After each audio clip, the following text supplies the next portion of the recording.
ಆರ್ತಿ ಹೇಗಿದ್ದಾಳೆ? ಅವಳು ಇಲ್ಲಿಂದ ಅಲ್ಲಿಗೆ ಹೋದ್ಮೇಲೆ ಮನೆ ಸ್ವಲ್ಪ ಬಣ ಅಂತಿದೆ. ಯಾವಾಗ್ಲೂ ಅಜ್ಜಿ ರೆಸ್ಟ್ ಮಾಡಿ ಮಾತ್ರೆ ತಗೊಳ್ಳಿ ಅಂತ ಹೇಳ್ತಾ ಇರೋವಳು. ಮಾತು ಕಡಿಮೆ ಆದ್ರೂ ಕೆಲಸ ಜಾಸ್ತಿ.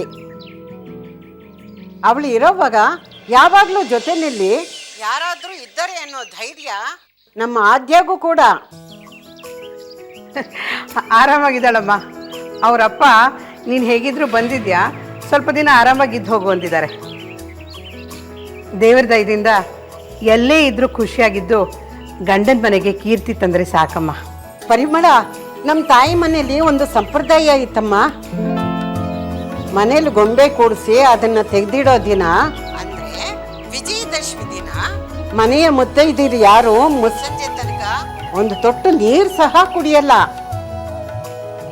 ಆಮೇಲೆ ಗಂಡ ಹೆಂಡತಿಗೆ ಊಟ ಮಾಡಿಸಿದ್ಮೇಲೆ ಉಪವಾಸ ಮುರಿಬೇಕು. ನಮ್ಮಮ್ಮನು ಮಹಾರಾಷ್ಟ್ರದವಳು. ಅದೇನೋ ಕರ್ವಾ ಚೌದ್ ಅಂತಾರಲ್ಲ, ಅವ್ರ ಕಡೆ ಅದೇ ರೀತಿ ವ್ರತ. ಆದ್ರೆ ಮಾಡ್ತಾ ಇದ್ದಿದ್ದು ವಿಜಯದಶಮಿಗೆ. ನಮ್ ಸುಹಾಸಿನಿಗೆ ಇದ್ರಲ್ಲೆಲ್ಲ ಆಸಕ್ತಿ ಕಡಿಮೆ. ಹೇಗಿದ್ರು ನಿಮ್ ಮನೇಲಿ ಗೊಂಬೆ ಕೂಡಿಸಿದ್ದೀರಲ್ಲ, ಅದಕ್ಕೆ ಆರ್ತಿ ಹತ್ರ ಈ ವ್ರತ ಮಾಡಿಸ್ಬೋದೇನೋ ಅಂತ ಫೋನ್ ಮಾಡಿದೆ. ನೀವು ಫೋನ್ ಮಾಡಿ ಒಳ್ಳೆ ಕೆಲಸ ಮಾಡಿದ್ರಿ. ತಲೆಮಾರುಗಳಿಂದ ನಡ್ಕೊಂಡ್ಬಂದಿದೆ ಅನ್ನೋದಾದ್ರೆ ಅದನ್ನು ಆದಷ್ಟು ಮುಂದುವರಿಸ್ಕೊಂಡು ಹೋಗಬೇಕು. ಆರ್ತಿ ಮಾತ್ರ ಅಲ್ಲಮ್ಮ, ನಾನು ವ್ರತ ಮಾಡ್ತೀನಿ. ನಮ್ದೆಲ್ಲ ಹೇಗಿದ್ರು ಇನ್ನೂ ತಿಂಡಿ ಆಗಿಲ್ಲ. ಮಕ್ಕಳಿಗೆಲ್ಲ ತಿಂಡಿ ಮಾಡಿಟ್ಟು ನಾನು ಆರ್ತಿ ಇಬ್ರು ಮಾಡ್ತೀವಿ ಬಿಡಿ. ತುಂಬಾ ಖುಷಿ ಆಯ್ತು ಪರಿಮಳ. ಸಂಜೆ ವ್ರತ ಮುಗಿಯೋ ಅಷ್ಟರಲ್ಲಿ ನಾವೆಲ್ಲ ಅಲ್ಲೇ ಇರ್ತೀವಲ್ಲ, ಸಿಗೋಣ. ಸರಿನಮ್ಮ, ಸಂಜೆ ನೀವೆಲ್ಲ ಬರೋದನ್ನೇ ನಾನು ಕಾಯ್ತಾ ಇರ್ತೀನಿ. ಹಾ, ಸರಿ ಅಮ್ಮ.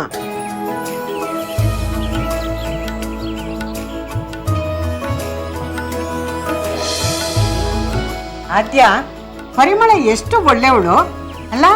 ಅವಳಿಗೂ ಈ ಶಾಸ್ತ್ರ ಸಂಪ್ರದಾಯದ ಬಗ್ಗೆ ಎಷ್ಟೊಂದು ಗೌರವ ಇದೆ. ಅವಳಿಗೂ ವಯಸ್ಸಾಗಿದೆ, ಆದ್ರೂ ಉಪವಾಸ ಇರ್ತೀನಿ ಅಂತ ಎಷ್ಟು ಖುಷಿಯಿಂದ ಒಪ್ಕೊಂಡ್ಲು ಗೊತ್ತಾ. ಪಾಪ ಕಡೆ. ಹ್ಞೂ ಅಜ್ಜಿ, ಚಿಕ್ಕತ್ತೆ ತುಂಬಾ ಒಳ್ಳೆಯವರು. ಬಾ.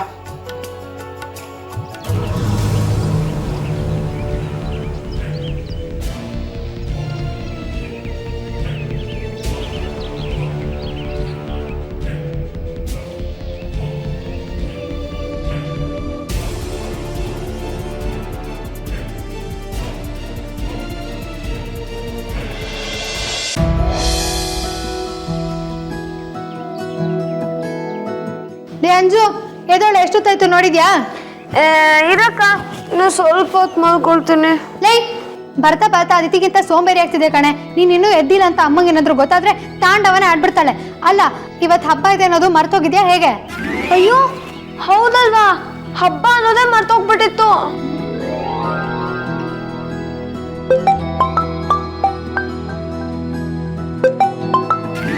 ಹಲೋ ಅದಕ್ಕೆ, ಹ್ಯಾಪಿ ಹ್ಯಾಪಿ ದಸರಾ.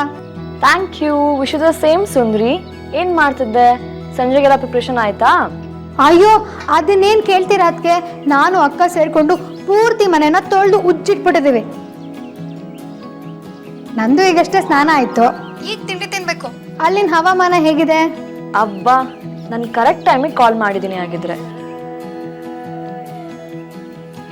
ಅಜ್ಜಿ ಆರ್ತಿಗೆ ಉಪವಾಸ ಮಾಡು ಅಂತ ಹೇಳಿದ್ರು, ಗೊತ್ತಾಯ್ತಾ? ಹಾ, ಅದಕ್ಕೆ ಗೊತ್ತಾಗಿದೆ. ನಮ್ಮ ಅಕ್ಕ ಅದ್ರಲ್ಲೆಲ್ಲ ಫೇಮಸ್ ಬಿಡಿ. ಅವಳು ಒಂದಿನ ಹೇಳಿದ್ರೆ 4 ದಿನ ಮಾಡ್ತಾಳೆ. ಅಯ್ಯೋ, ಅಜ್ಜಿ ನಂಗೆ ಹೇಳಿದಾರೆ ಕಣೆ. ನಿಮೀಗ ನೀವೇಗ ಉಪವಾಸ ಮಾಡ್ತೀರ ಅದಕ್ಕೆ? ಅದೇ, ನನಗೆ ಹೋಟೆಲ್ ಪಾಪುರದಿಂದ ಉಪವಾಸ ಮಾಡೋಕ್ಕಾಗಲ್ಲ. ನನ್ನ ಪರವಾಗಿ ನೀನ್ ಮಾಡ್ತೀಯ ಅಂತ ಕೇಳೋಣ ಅಂತ ಅನ್ಕೊಂಡೆ.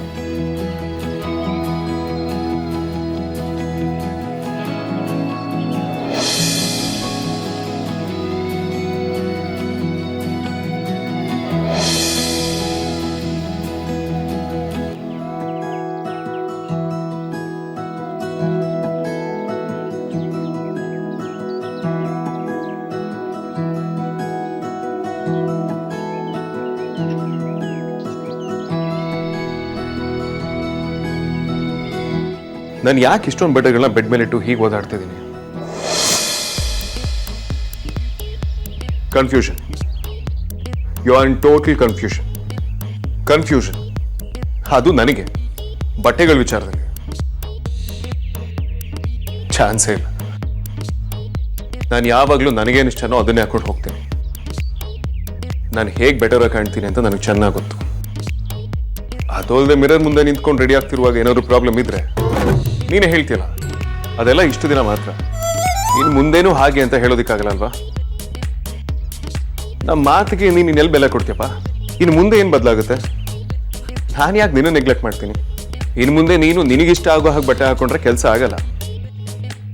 ನೀನಿನ್ನು ಮುಂದೆ ನಿನ್ನ ಹುಡುಗಿಗೆ ಇಷ್ಟ ಆಗೋ ರೀತಿಯಲ್ಲಿ ಬಟ್ಟೆ ಹಾಕೋಬೇಕು.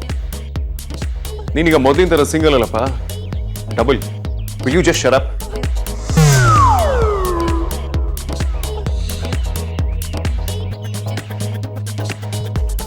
ಬಟ್ ಇವನು ಹೇಳ್ತಿರೋದು ಸರಿ ಇದೆ.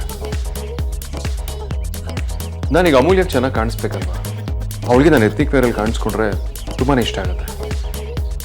ಈಗಲೇ ಯಾವ ಬಟ್ಟೆ ಅಂತ ನಾನು ಡಿಸೈಡ್ ಮಾಡ್ಕೊಂಡ್ರೆ ಅವಳು ಮನೆಗೆ ಹೋದಾಗ ಸಂಜೆ ಆದ್ರೂ ಇವನು ಹೇಳಿದಾಗೆ ಕನ್ಫ್ಯೂಷನ್ ಇರೋದಿಲ್ಲ. ನಾನಾ ಅಂದ್ರೆ ಮದ್ವೆ ಆಗದಿರೋರು ಕೂಡ ವ್ರತ ಮಾಡ್ಬೋದಾ ಅದಕ್ಕೆ? ಅಫ್ಕೋರ್ಸ್ ಮಾಡ್ಬೋದು ಅಮ್ಮು, ಮಾಡ್ಬೋದು ಅಂತ ಅಜ್ಜಿನೇ ಹೇಳಿದ್ದು. ಯಾಕೆ ಹೇಳ್ತಿದ್ದೀನಿ ಅಂದ್ರೆ ಅದೇನೋ ವ್ರತ ಮುಗ್ಸಕ್ಕೆ ಏನೋ ಇರುತ್ತಂತಲ್ಲ, ಗಂಡ ತಿನ್ಸ್ಬೇಕು ಅದು ಇದು ಏನೋ ಇರುತ್ತಲ್ಲ.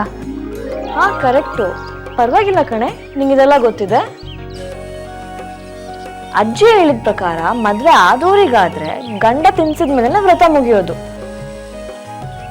ಮದ್ವೆ ಆಗದಿರೋರಿಗಾದ್ರೆ ಮದ್ವೆ ಆಗೋ ಹುಡುಗ ಇದನ್ನು ತಿನ್ಸ್ಬೋದಂತೆ.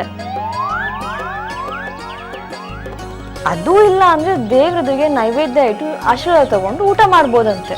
ಎಲ್ಲದಕ್ಕೂ ಏನಾದರೂ ಒಂದು ಪರ್ಯಾಯ ಅಂತಾನೂ ಇರುತ್ತೆ ಬಿಡಿ. ಹೌದು, ಈ ವ್ರತನ ಯಾಕೆ ಮಾಡ್ತಾರೆ? ಈ ವ್ರತ ಮಾಡೋದು ಮದ್ವೆ ಆದ ಜೋಡಿ ತಮ್ಮ ಜೀವನನ ಒಟ್ಟಿಗೆ ಸುಖಮಯವಾಗಿ ಕಳೀಲಿ ಅಂತ. ಮದ್ವೆ ಆಗ್ದೋರಿದ್ದು ಒಳ್ಳೆ ಹುಡುಗ ಸಿಗ್ಲಿ ಅಥವಾ ಮದ್ವೆ ಗೊತ್ತಾಗಿದ್ದಿದ್ರೆ ಬೇಗ ಮದ್ವೆ ಆಗ್ಲಿ ಅಂತ ಮಾಡ್ತಾರಂತೆ.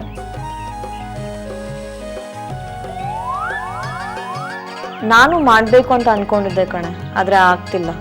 ಅಯ್ಯೋ, ಅದಕ್ಕೆ ಯಾಕೆ ಟೆನ್ಷನ್ ಮಾಡ್ಕೊಳ್ತೀರಾ? ಅದಕ್ಕೆ ನಾನಂತೂ ಖಂಡಿತ ಮಾಡ್ತೀನಿ. ನೀವೇನು ಚಿಂತೆ ಮಾಡ್ದೆ ಆರಾಮ್ಸೆ ಮನೆಗೆ ಬನ್ನಿ, ಅಷ್ಟೇ ಸಾಕು. ಓಕೆ ಕಣೆ, ಥ್ಯಾಂಕ್ ಯು ಸೋ ಮಚ್.